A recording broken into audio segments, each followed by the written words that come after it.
Recevez mes fraternelles salutations en Christ et que la paix de Dieu soit avec vous. Amen. Alors, ce matin, nous allons nous intéresser à une déclaration du Christ à l'endroit de ses disciples. Étant donné que nous aussi, nous sommes des disciples de Christ, je crois que cela nous serait très utile. Aussi, je vous invite à lire avec moi dans la parole de Dieu, dans l'Évangile selon Matthieu. L'Évangile selon Matthieu, au chapitre 16, nous lisons du verset 24 au verset 26. Alors Jésus dit à ses disciples, « Si quelqu'un veut venir après moi, qu'il renonce à lui-même, qu'il se charge de sa croix et qu'il me suive. Car celui qui voudra sauver sa vie la perdra, mais celui qui la perdra à cause de moi la trouvera. Et que servirait-il à un homme de gagner tout le monde s'il perdait son âme? Ou que donnerait un homme en échange de son âme? » Le thème donc du message, c'est jusqu'au bout, je veux te suivre. Jusqu'au bout, je veux te suivre. Nous demandons au pasteur Aholo de prier et pour confier le message au bon soin de Dieu. Prions le Seigneur. Seigneur notre Dieu, notre Père, nous voici encore une fois dans ta présence ce matin où tu aimerais bien nous parler de comment nous devons te suivre jusqu'au bout. Nous te confions ton serviteur. Nous prions, Seigneur, que le ciel soit ouvert au-dessus de lui et que ton onction le saisisse. Parle, Seigneur, à travers lui et permets que nous qui sommes ses auditeurs ce matin, que nous puissions cerner ta parole, la comprendre et, Seigneur, la méditer pour la suite de notre vie chrétienne avec toi. Gloire à toi seul. Au nom de Jésus-Christ, nous avons prié. Amen.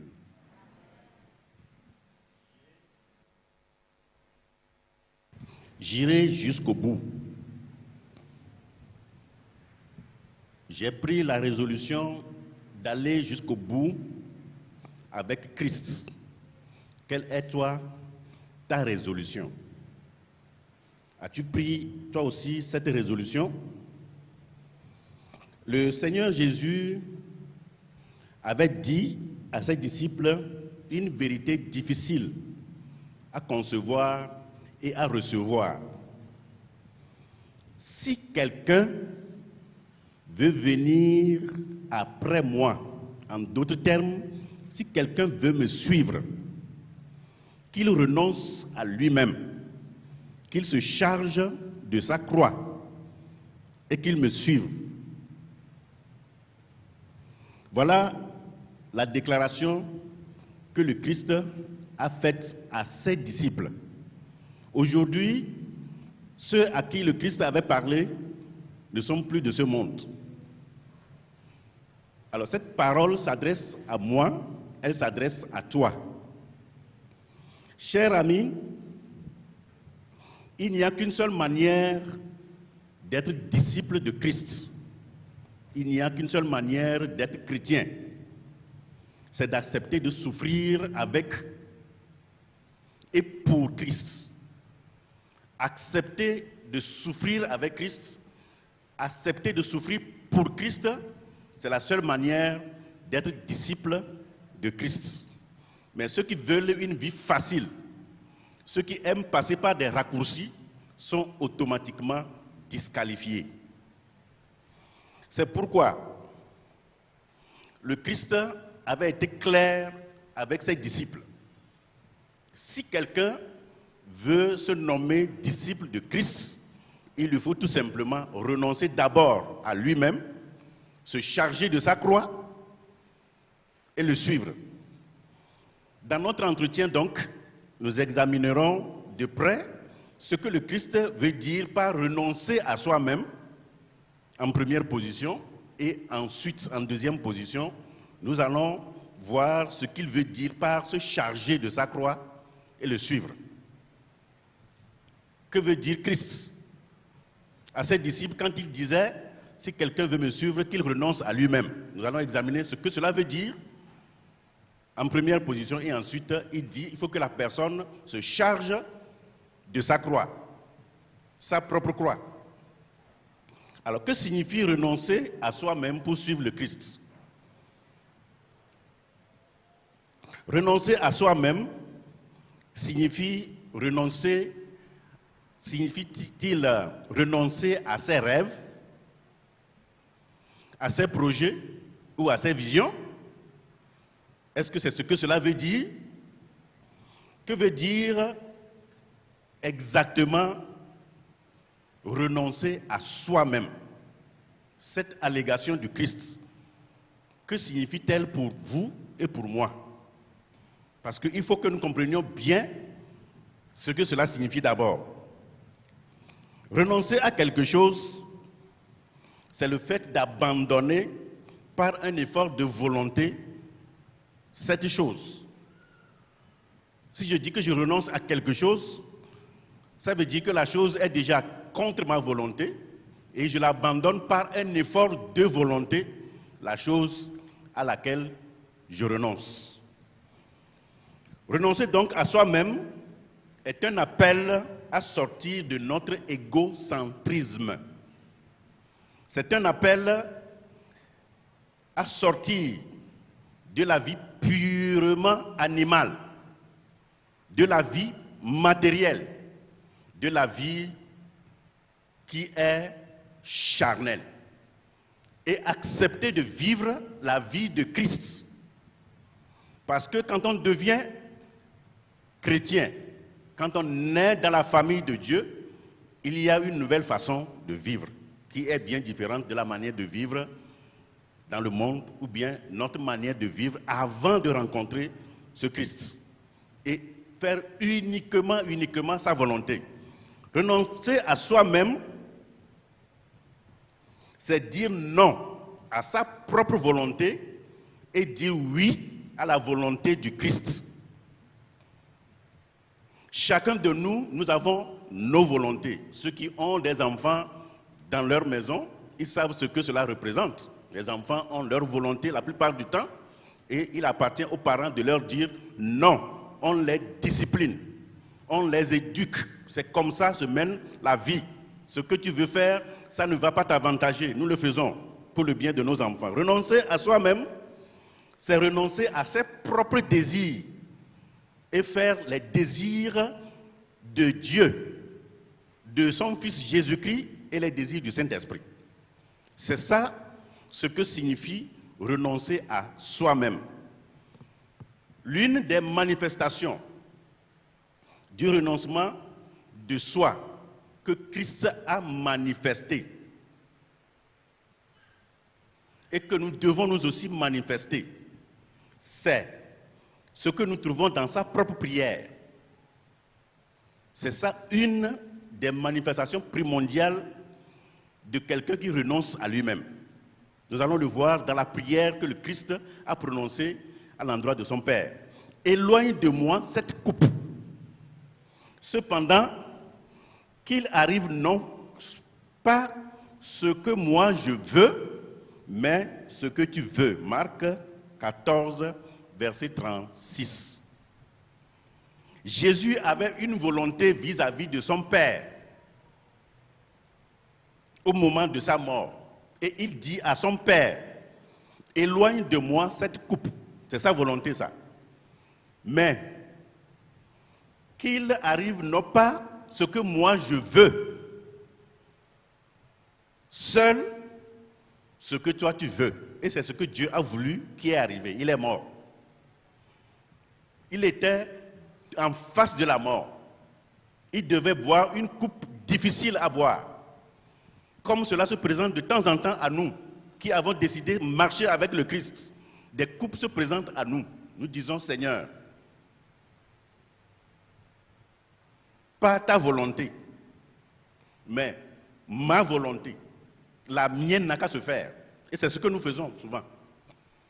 Nous n'apprenons aucune leçon de la prière de Jésus-Christ. Nous n'arrivons pas à faire la prière du Christ.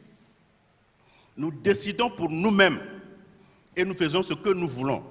Mais le Christ, cela n'existe pas dans sa vie. Non pas ma volonté, mais la tienne. Ta volonté, Seigneur. Voilà ce qu'on appelle disciple du Christ. Pas ma volonté, mais toi ta volonté. Jésus a renoncé à sa propre volonté au profit de la volonté de son Père, ce qui permet aujourd'hui à ce que toi et moi, nous soyons sauvés. Mais pourquoi nous voulons être disciples de Christ et nous ne voulons pas l'imiter? Nous ne voulons pas faire comme lui. Et au moment où nous devons renoncer à nous-mêmes, nous acceptons plutôt de faire notre propre volonté. Alors, toi, c'est la volonté de qui tu accomplis aujourd'hui? Ta propre volonté, parce que nous nous connaissons, chacun de nous, nous avons notre volonté. C'est comme un enfant vis-à-vis de son père. Il était turbulent, le père lui dit de s'asseoir. L'enfant refuse de s'asseoir. Le père est allé le prendre pour le faire asseoir sur le siège. L'enfant dit, papa, je suis assis sur le siège, mais dans mon cœur, je suis debout. Quand même, il est assis. Pour son père, il est assis. Ce qu'il veut que l'enfant fasse, c'est ça qu'il a fait. On l'a fait asseoir. Il doit rester là-bas. Car le pied du gombo ne dépasse pas. Vous voulez compléter? Le pied du gombo ne dépasse pas le propriétaire du champ. Si c'est moi qui t'ai mis au monde et tu es mon enfant, tu dois faire ce que je te dis de faire qui est dans la volonté de Dieu. Tu ne dois pas m'imposer ta volonté. Tout enfant doit apprendre cela. Alors, la volonté de qui tu fais? Ta propre volonté, celle de ton père, celle de ta mère, celle d'une tierce personne qui n'est pas la volonté de Dieu? Ou bien tu fais celle de Dieu? Si c'est celle de Dieu que tu fais, tu es réellement disciple de Christ. Mais si ce n'est pas le cas, dis-toi que plutôt tu es assis selon ta propre volonté, mais ton père peut-être te dit d'être debout. Et tu es assis. Être disciple de Christ, c'est faire la volonté du Christ. Et cela montre que l'on a renoncé à soi. Bien-aimé dans le Seigneur, le Christ a renoncé également à sa gloire pour prendre la condition humaine, la nôtre, telle que nous le lisons dans Philippiens, le chapitre 2, les versets 6 et 7. Lequel existant en forme de Dieu, lequel c'est qui? C'est le Christ.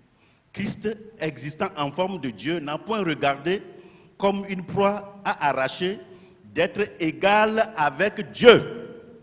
Il s'est dépouillé lui-même en prenant une forme de serviteur et en devenant semblable aux hommes. Il a paru comme un simple homme et il a vécu parmi nous. Il a eu faim, il a eu froid, il a eu soif. En fin de compte, nous l'avons flagellé, nous l'avons bien frappé et nous l'avons tué. Lui, Dieu. Alors, nous, dans notre croyance en Dieu, nous croyons en la Trinité. Dieu le Père, Dieu le Fils et Dieu le Saint-Esprit.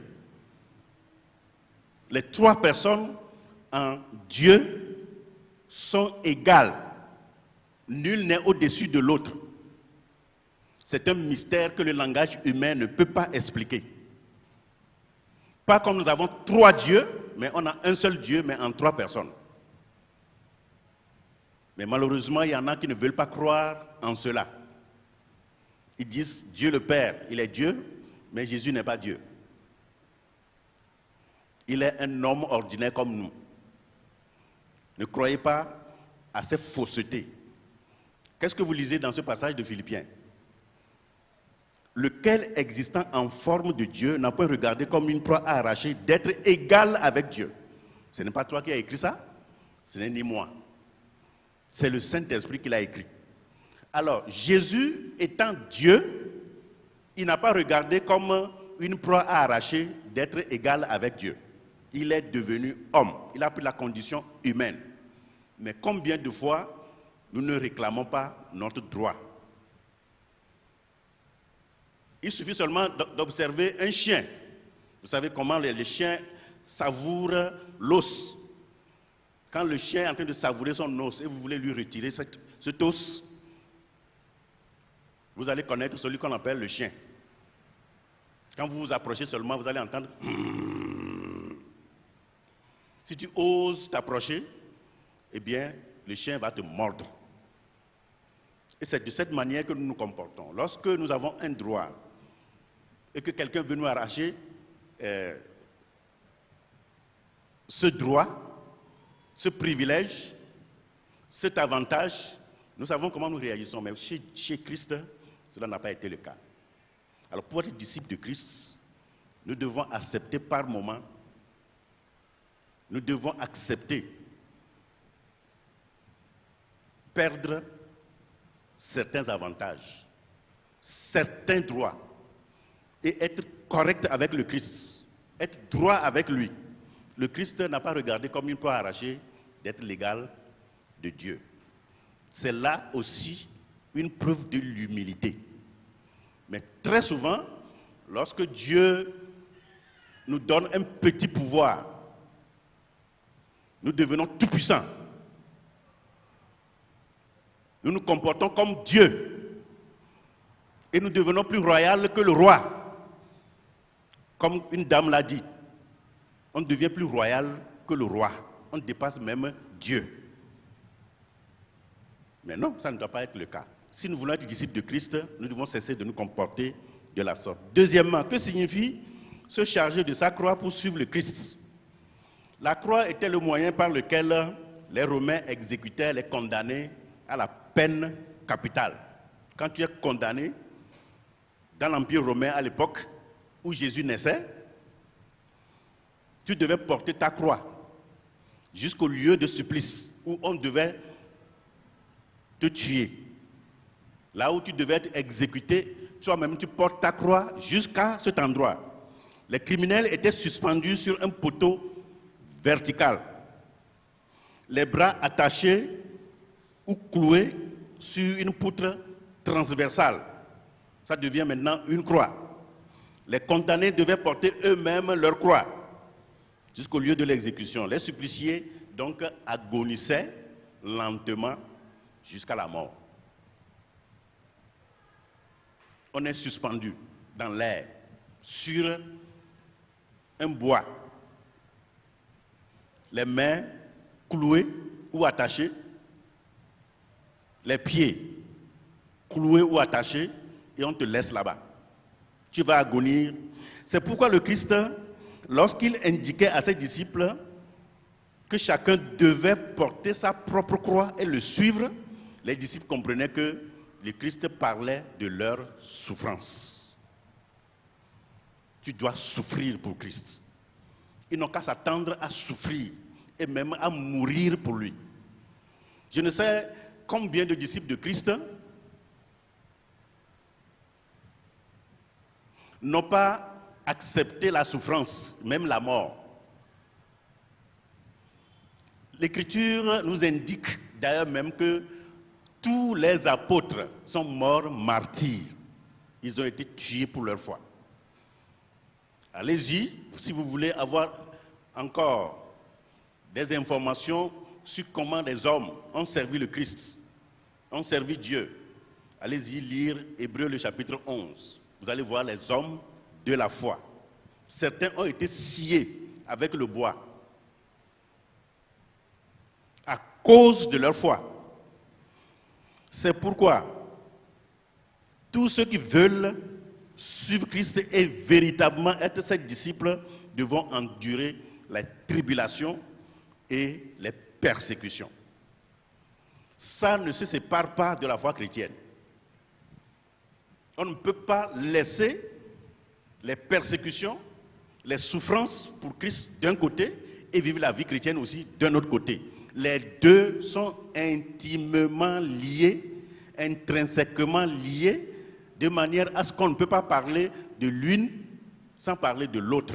On ne peut pas parler de la foi chrétienne sans parler de la souffrance, sans parler de la persécution. C'est impossible. C'est comme dans un mariage selon Dieu. Les deux deviennent un.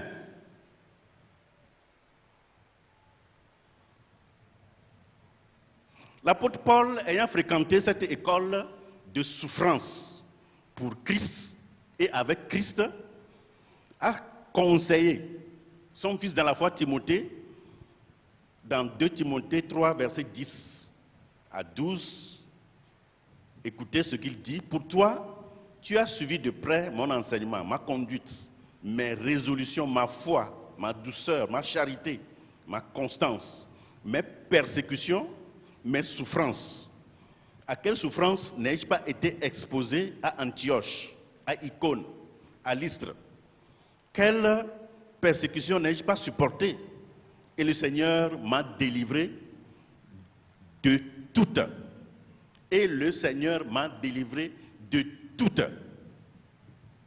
Et le verset 12 dit, or tous ceux qui veulent vivre pieusement en Christ seront persécutés. Paul, ce grand apôtre, celui qui ressuscite les morts, qui guérit les malades, qui sauve des milliers de personnes, comment peut-on imaginer qu'il souffre? Il avait même une maladie, si vous permettez le terme, incurable. Les médecins n'ont pas pu le guérir. Et il a dit 3 fois, j'ai prié le Seigneur. Et le Seigneur lui a dit, ma grâce te suffit, tu vas rester comme ça. Comment on peut imaginer cela? Ce grand Paul, il a souffert et lui-même il en parle. Et il conseille son fils dans la foi, Timothée. Tu connais de quelle manière j'ai souffert pour Christ. N'oublie pas ça. Et le verset 12 dit, or, tous ceux qui veulent vivre pieusement en Christ seront persécutés. Si vous n'êtes pas persécutés, si vous ne souffrez pas pour votre foi, ça veut dire que vous n'êtes pas encore véritablement chrétien. Vous n'êtes pas encore disciple de Christ. Ça, je vous le dis. Franchement, je suis désolé de vous le dire, mais c'est ça la vérité. Mais Christ ne nous laisse jamais seuls dans la persécution, dans la souffrance. Jamais. Ici, Paul dit, mes persécutions, mes souffrances, et quelle persécution n'ai-je pas supportée? Et le Seigneur m'a délivré de toutes. Dieu l'a délivré de toutes les persécutions. Il n'est pas resté vaincu dans aucune de ces persécutions. Il a sorti toujours vainqueur. C'est ça la réalité. Mes frères et mes sœurs, si c'est en Christ que vous avez cru, vous ne devez pas craindre même la mort. Pour votre foi là, quelqu'un vous dit de renier la foi. Ou bien vous êtes devant une situation. On vous dit de renier la foi, de faire ce qui est contraire à la volonté de Dieu que vous connaissez dans ce livre, la Bible. Même si on doit vous décapiter, acceptez. Si on doit vous jeter en prison, acceptez. C'est ce que Jésus dit. Celui qui voudra sauver sa vie la perdra, mais celui qui la perdra à cause de moi la retrouvera. Frères et sœurs, je dis, et je vais le répéter encore, si vous ne souffrez pas pour votre foi, si vous n'êtes pas persécuté à cause de votre foi, vous n'êtes pas encore disciple de Christ. Vous vous leurrez. Revoyez encore une fois votre foi. Paul endurait les souffrances qui sont liées à sa foi. Pourquoi? Parce qu'il ne voulait pas perdre le prix. Il ne voulait pas perdre la récompense Et il dit lui-même qu'il s'impose une certaine discipline. Ça fait partie de la souffrance. De peur qu'après avoir prêché aux autres, lui-même ne soit rejeté. Nous devons le faire de la même manière que Paul. Je reviens sur une question fondamentale que j'avais posée et je suis passé rapidement là-dessus. Je vais revenir et je vais m'appesantir un peu là-dessus. La volonté de qui tu fais? Ta propre volonté ou celle de Christ? Toi, jeune fille, tu connais la volonté de Dieu pour le mariage? Oui ou non? Il y a des jeunes filles ici, non mariées. Il y a des jeunes garçons non mariés. Tu connais la volonté de Dieu dans le mariage. Mais comment te comportes-tu vis-à-vis du mariage? La volonté de Dieu dans le mariage, c'est que quand tu es jeune fille, tu es jeune garçon, tu ne connais pas le sexe jusqu'au mariage. Ça se passe de commentaires. Ou on pratique la Bible, ou on ne la pratique pas. Quand on la pratique, on est disciple de Christ, on ne la pratique pas et on ne l'est pas. On n'est pas disciple de Christ, on est disciple de Satan. Parce qu'on ne peut pas être intermédiaire. Ou vous êtes pour Christ, ou bien vous êtes pour Satan. Mais maintenant, toi, jeune fille, tu connais bien que c'est comme ça on doit se marier sans connaître le sexe. Mais combien de fois tu ne t'es pas couché déjà avec des hommes sans être marié? Tu me vois et tu le sais. Tu le sais toi-même. Toi, jeune garçon, tu sais que tu ne dois pas connaître le sexe avant le mariage. Car la Bible dit que le mariage soit honoré de tous et le lit conjugal exempt de souillure. Dieu jugera les impudiques et les adultères. Tu es jeune garçon, tu n'es pas encore marié. Tu vas au sexe. Ne sais-tu pas que c'est interdit par la Bible? Ce n'est pas Adadé qui l'a interdit. C'est ça, disciple de Christ? Non. Tu es disciple de Satan. Tu dois arrêter ça et dire à Jésus, je demande pardon. Tu dois le faire ce matin avant de partir et arrêter maintenant même. Sinon, détrompe-toi. Tu es déjà sur le chemin de l'enfer. Rien ne peut t'effacer. Rien ne peut t'empêcher d'aller en enfer si tu continues cette vie-là. Et toi, jeune dame, bien mariée, toi, monsieur, bien marié, qui découche,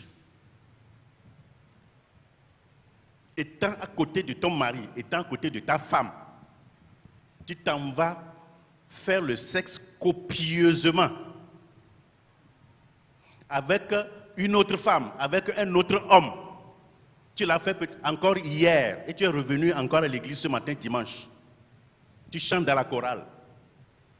Tu es dans le service d'accueil. Tu es assis en train de me regarder. Tu le sais toi-même. C'est disciple de Christ ça? Jésus a dit, non pas ma volonté, mais la tienne, ta volonté. Frères et sœurs, le christianisme, ce n'est pas du beurre dans le pain. Ce n'est pas facile comme ça. Ce n'est pas comme on s'assoit, on prend du pain beurré, on met de la confiture dedans et on mange, on boit et puis on s'en va, non? C'est une sorte de discipline. C'est apprendre ou à laisser.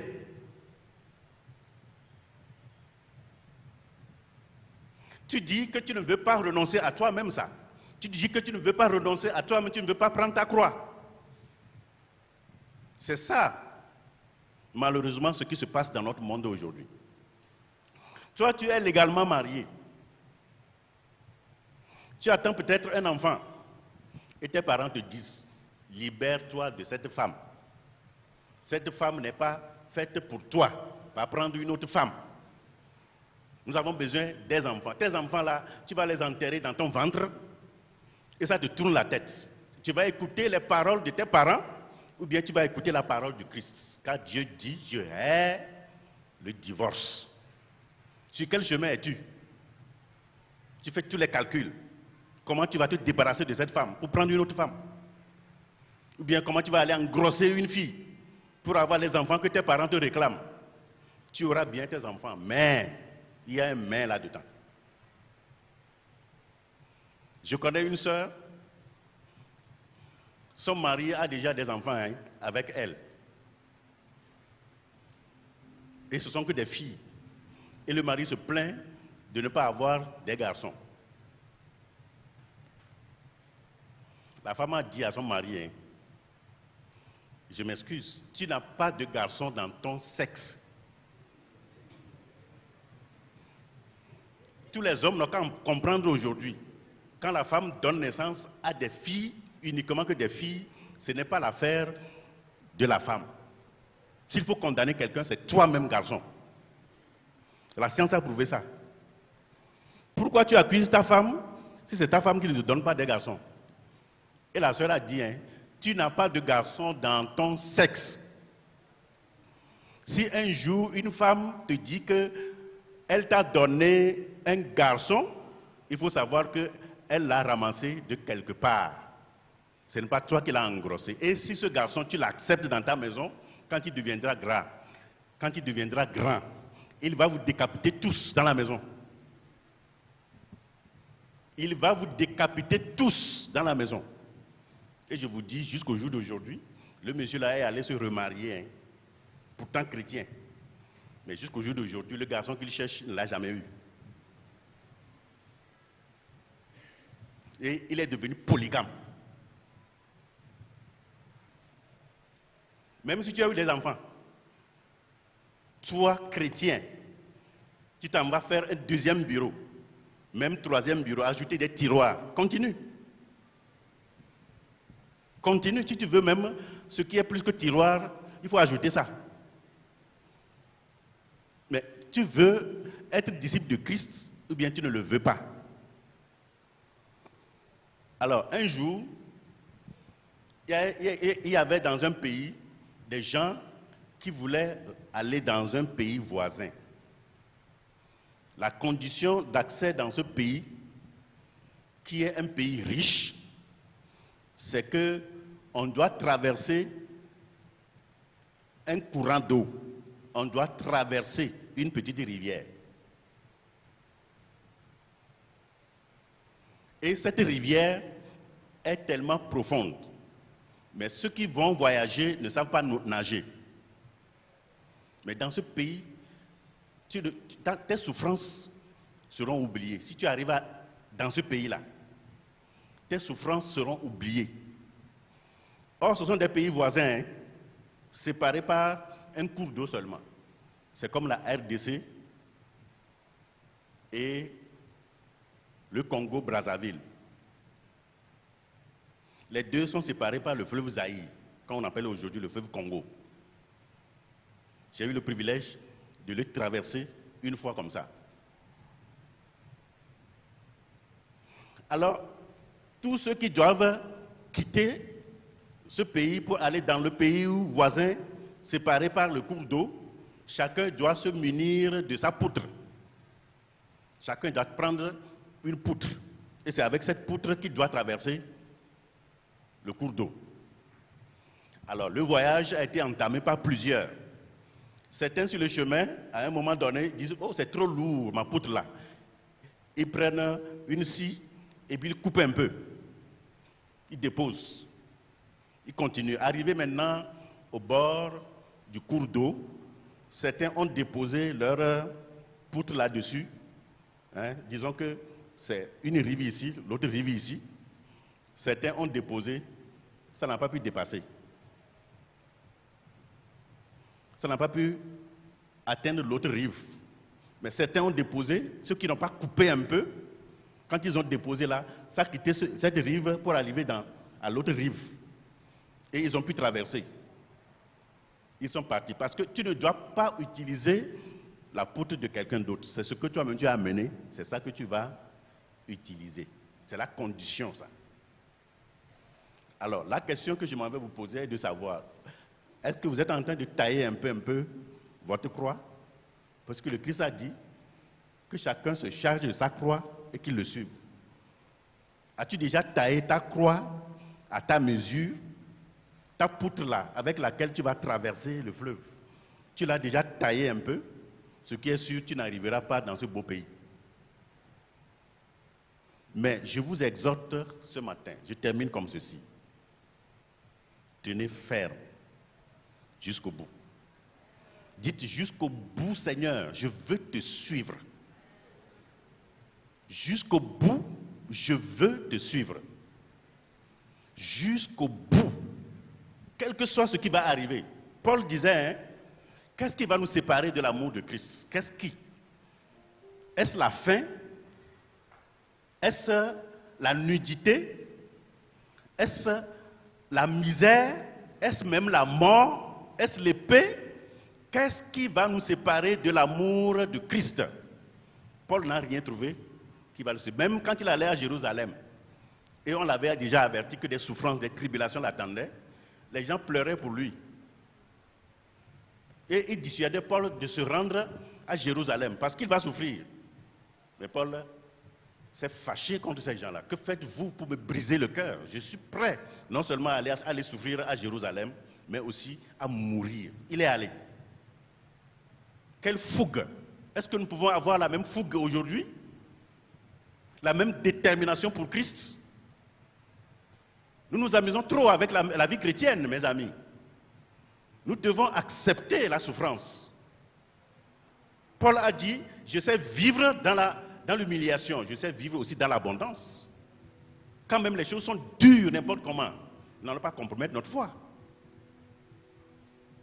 Même dans l'abondance aussi c'est une épreuve. Parce que certains ont été bénis par Dieu, ils ont été bénis et encore bénis par Dieu. C'est ça qui les a amenés à abandonner le Seigneur. Ils sont allés loin de Dieu.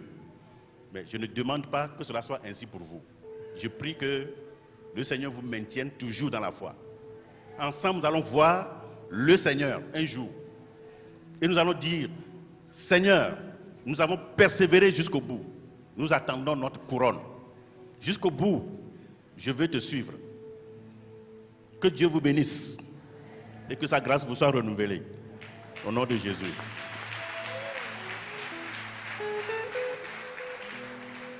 Nous allons nous tenir debout, nous allons dire un mot à Dieu.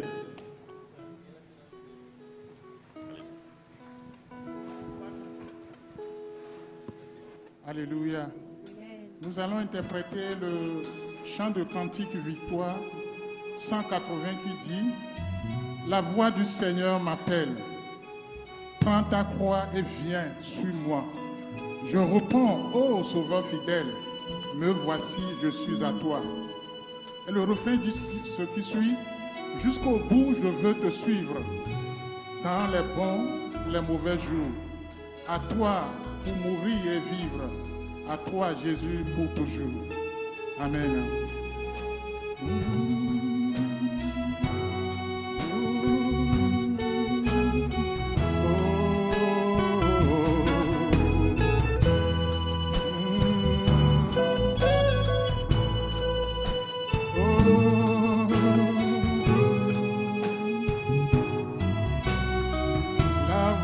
Seigneur, la voix du Seigneur m'appelle. Prends ta croix et viens sur moi. Je réponds, Sauveur fidèle, me voici, je suis à toi. Jusqu'au bout, je veux te suivre dans les bons, les mauvais jours. Oh, à toi pour mourir et vivre, à toi Jésus pour toujours, jusqu'au bout.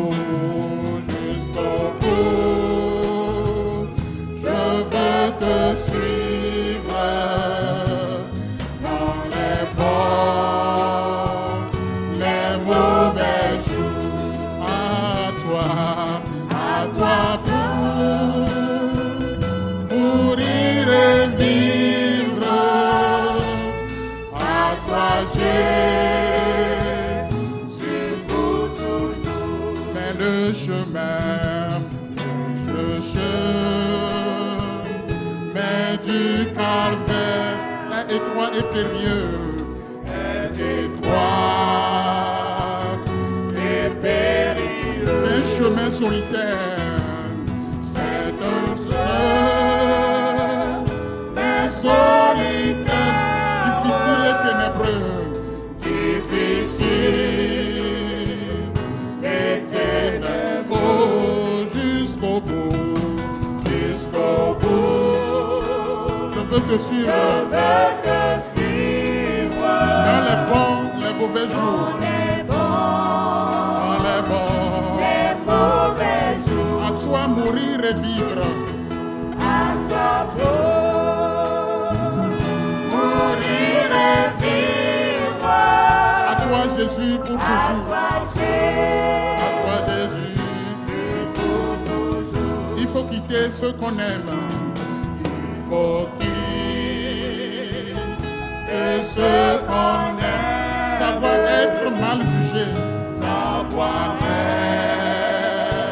être mal jugé, endurer l'injure même, endurer l'injure même, du monde être méprisé, du monde méprisé. Jusqu'au bout, je veux te suivre. Je veux te suivre. Dans les bons, les mauvais jours. Dans les bons, les mauvais jours. Les mauvais jours. À toi pour mourir et vivre. À toi pour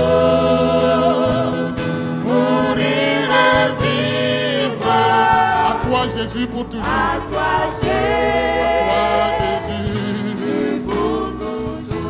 À toi Jésus, à toi Jésus pour toujours, à toi Seigneur, à toi Jésus pour toujours. Renoncer à Christ, renoncer plutôt à soi-même et suivre le Christ, c'est abandonner sa volonté et faire la volonté du Christ. Quelle est la volonté que tu accomplis? As-tu continuellement pris ta croix? Commence par parler à ton Seigneur. La vie que chacun de nous menons, nous la connaissons très très bien. Mais le Christ ne veut pas que nous nous perdions. Le Christ nous a préparé un endroit très beau, une patrie céleste, un paradis où il n'y a que la joie, il n'y aura plus de souffrance. Peut-être tu vas porter ta croix pour environ une soixantaine d'années, pour 70 ans, tout au plus 80. Mais pour l'éternité, tu vas vivre dans la joie, dans la félicité éternelle. Si pour cette petite souffrance qui ne dure pas longtemps, tu vas compromettre ta foi et te retrouver en enfer aussi pour l'éternité et aller souffrir pour l'éternité, je crois que ce ne serait pas un bon choix. Prends ta décision ce matin. Confesse tes péchés devant le Seigneur et prends la résolution de ne plus continuer sur cette voie. Et le Seigneur t'accueillera. Père, nous voulons te dire merci.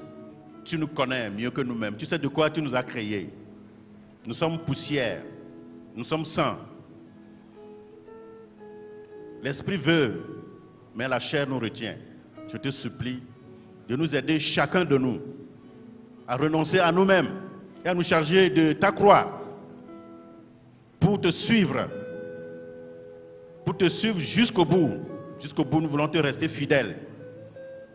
Nous voulons vivre pour toi et nous voulons mourir aussi pour toi. Fais-le pour moi-même, mais aussi pour mes frères et mes sœurs qui sont ici présents. Bénis toute l'Église. Nous te le demandons au nom de Jésus. Amen.